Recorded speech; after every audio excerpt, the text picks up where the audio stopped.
આજે આપણે એકદમ ક્રિસ્પી હાંડવો બનાવવાના છીએ. આજે આપણે બનાવવાના છીએ ગુજરાતી હાંડવો. તેના માટે મેં અહીંયા હાંડવાનો લોટ તૈયાર કરી લીધો છે. હાંડવાનો લોટ તૈયાર કરવા માટે મેં અહીંયા 3 વાટકી ચોખા, 1 વાટકી ચણાની દાળ અને 1 અડધી વાટકી તુવેરની દાળ લઈ લીધી છે. અને તેને આ રીતે આપણે કકરો પીસી લેવાનો છે. આ રીતે આપણે હાંડવાનો લોટ તૈયાર કરી લીધો છે. હાંડવાનું બેટર તૈયાર કરવા માટે મેં અહીંયા 3 વાટકી હાંડવાનો લોટ લઈ લીધો છે. હવે એમાં આપણે છાશ એડ કરીશું.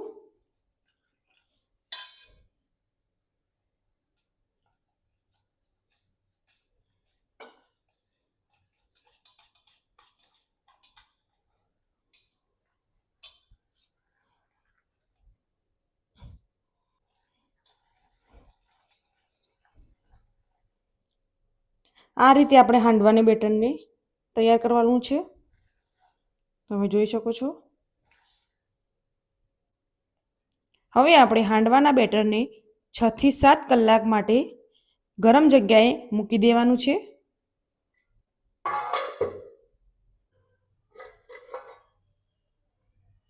આપણો આથો આવીને રેડી થઈ ગયો છે.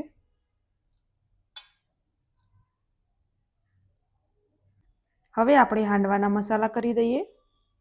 તેના માટે મેં અહીંયા 1 ચમચી જેટલા લીલા મરચાં, 1 ચમચી જેટલું લસણ, 1 ચમચી જેટલું આદું એને આપણે વાટીને લઈ લીધું છે.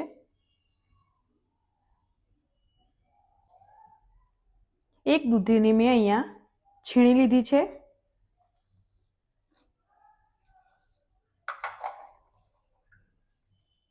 થોડા ધાણા એડ કરી દઈશું. હવે આપણે આ બધાને મિક્સ કરી લેવાનું છે.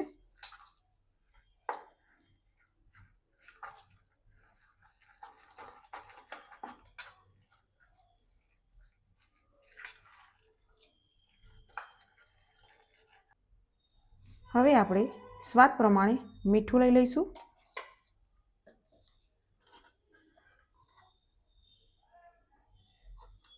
એક ચમચી હળદર, 1 ચમચી જેટલું લાલ મરચું પાવડર. મેં લીલા મરચાં તીખા લીધા હતા.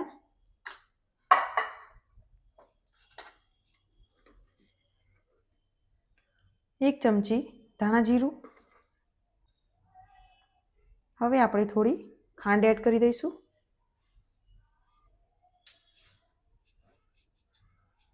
આ બધાને આપણે મિક્સ કરી લેવાનું છે.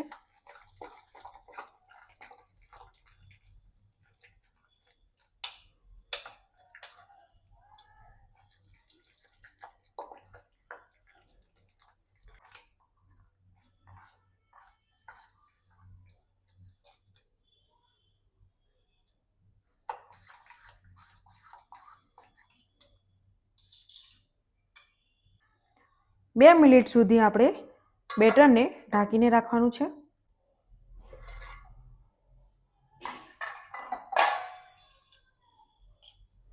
હવે આપણે તેમાં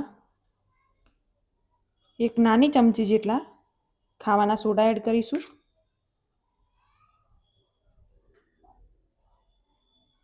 તેમાં આપણે થોડું પાણી એડ કરીશું. વધારે પાણી એડ કરવાનું નથી.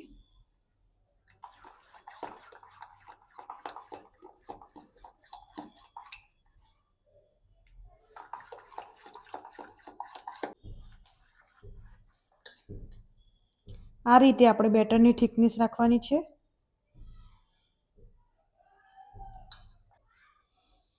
બેટરમાં મેં પાણી એડ કર્યું નથી.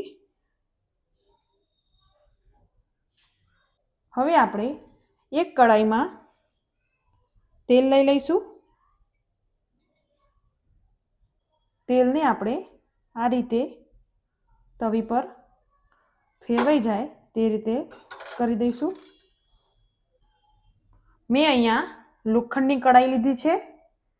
તમે એલ્યુમિનિયમની કાં તો પછી સ્ટીલની કઢાઈ પણ લઈ શકો છો। હવે આપણે 1 ચમચી જેટલી રાઈ,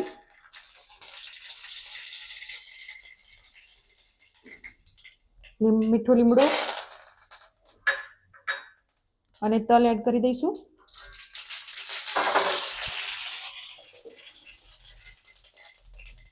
ત્યાર પછી આપણે બેટરને એડ કરી દઈશું।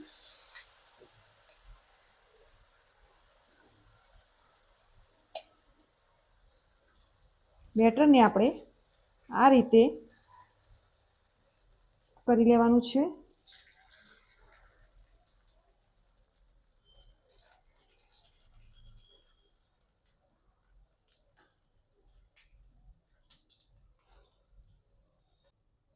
ઉપરથી આપણે થોડા તલ નાખી દઈશું આ રીતે। હવે આપણે ઢાંકી દઈશું।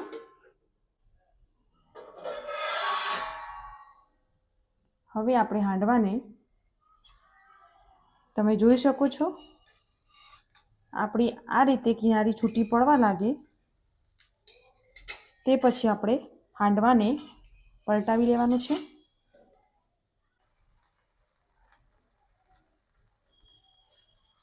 તમે જોઈ શકો છો આ રીતે આપણે ક્રિસ્પી કરવાનું છે। નીચેથી પણ આપણે હવે હાંડવાને ચડવા દઈશું। હવે આપણે હાંડવાને લઈ લઈશું।